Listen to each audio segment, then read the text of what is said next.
Hello viewers, কী অবস্থা সবার, কেমন আছেন? আশা করি সবাই ভালো আছেন, আমিও ভালো আছি। এই সকালবেলার ব্লগে সবাইকে সুস্বাগতম। তো আসলে আজকে কিছু কথা আপনাদের মধ্যে আমি শেয়ার করব। মানে মধ্যবিত্ত ফ্যামিলিদের ছেলেদের যে কী কষ্ট, মানে আজকে এই বিষয়গুলো শেয়ার করব। আর যদি আমার ভিডিওটা ভালো লাগে তাহলে অবশ্যই আমার চ্যানেলটা সাবস্ক্রাইব করে পাশে থাকবেন এবং বেল আইকনটি অন করে দেবেন। ভাই, মধ্যবিত্ত ফ্যামিলির ছেলেদের কষ্টটা আসলে কেউ বুঝে না। তারা মোটামুটি পড়াশোনা কইরা মানে আগাইছে, শিক্ষিত, বাট তারা কিন্তু টাকার অভাবে তাদের স্বপ্নগুলো কিন্তু পূরণ করতে পারে না। তারা না পারে মানুষের বাড়িতে কামলা দিতে, না পারে রিক্সা চালাইতে, না পারে ভিক্ষা করতে। কেন?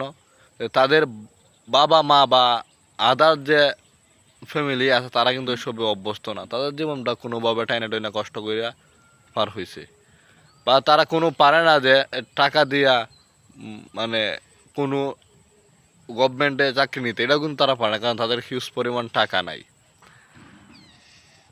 মনে করেন যে কষ্ট করে মেট্রিক পাস বা ইন্টার পাস বা বিএ পাস, অনার্স পাস করছে, করার পরে আপনার এই যে টাকার চাহিদার কারণে তারা কোনো গভর্নমেন্টের চাকরি নিতে পারে না।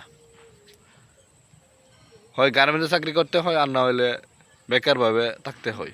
কিন্তু চোখের সামনে হাজারো স্বপ্ন ভেসে ভরা, কিন্তু টাকার অভাবে সেই স্বপ্নগুলো পূরণ হয় না। টাকার অভাবে সেই স্বপ্নগুলো পূরণ হয় না। তো আমি নিজেও একটা মধ্যবিত্ত ফ্যামিলির সন্তান। আর মধ্যবিত্ত ছেলেদের মনে অনেক স্বপ্ন, অনেক আশা, কিন্তু চোখের সামনে অনেক ভালো লাগার জিনিস বা অনেক ভালোবাসার জিনিস চলে যায় বা হারিয়ে যায়, কিন্তু সেই চাওয়াগুলো পূরণ হয় না তাদের। তো আমি বললাম না যে টাকা তারা পারে না মানুষের বাড়িতে কামলা দিতে, রিক্সা চালাইতে বা ভিক্ষা করতে বা চুরি করতে, কারণ তাদের ফ্যামিলির একটা স্ট্যাটাস আছে, তাদের বংশের একটা স্ট্যাটাস আছে। তো এই হলো ভাই মধ্যবিত্ত ফ্যামিলিদের ছেলেদের কষ্টটা। আসলে এদের মানে এত মানে এরা বড় হওয়ার সাথে সাথে এরা সব চাহিদাগুলো পূরণ করতে পারে না। এরা সব চাহিদাগুলো পূরণ করতে পারে না।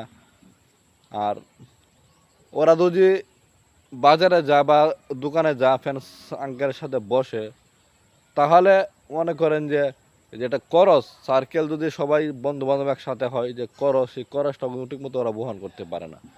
পারে না কেন? যে একটা কথায় ঘোরাফেরা, একটা কথাই যে money is the very problem. তো আমি দোয়া করি যে যে বিষয়টা আমার সাথে হয়, চোখের সামনে হাজারো ভালো লাগার জিনিস বা ভালো লাগছে কিন্তু কিনতে পারবো না, টাকা নাই, এই ভেবে মনটাকে সান্ত্বনা দিই যে কোনো হয়তো বা একদিন দিনটা ঘুরবে। কোনো একদিন হয়তো বা আমি নিজেকে একটা জায়গায় নিতে পারবো, তখন আমার সব স্বপ্নগুলো পূরণ করতে পারবো। এই ভেবে হাজারো মধ্যবিত্ত ফ্যামিলির ছেলেরা কিন্তু আজও তাদের স্বপ্নগুলো বুকের ভিতর নিয়ে তারা কিন্তু বেঁচে আছে। দোয়া করি আমার সেই ভাইদের জন্য যারা আমার মতো আজকে মানে টাকার ভুক্তভোগী। তো প্রিয় বন্ধুরা, যদি কথাগুলো ভালো লাগে তাহলে অবশ্যই চ্যানেলটা সাবস্ক্রাইব করবেন এবং পাশে থাকা বেল আইকনটি অন করে দেবেন এবং লাইক কমেন্ট করে আপনার মন্তব্যটা কমেন্ট বক্সে বলে দেবেন এবং বন্ধুদেরকে ভিডিওটা শেয়ার করে দেখার সুযোগ করে দেবেন। সবাই ভালো থাকবেন, সুস্থ থাকবেন, দেখা হবে পরবর্তী কোনো ভিডিওতে। আসসালামু আলাইকুম।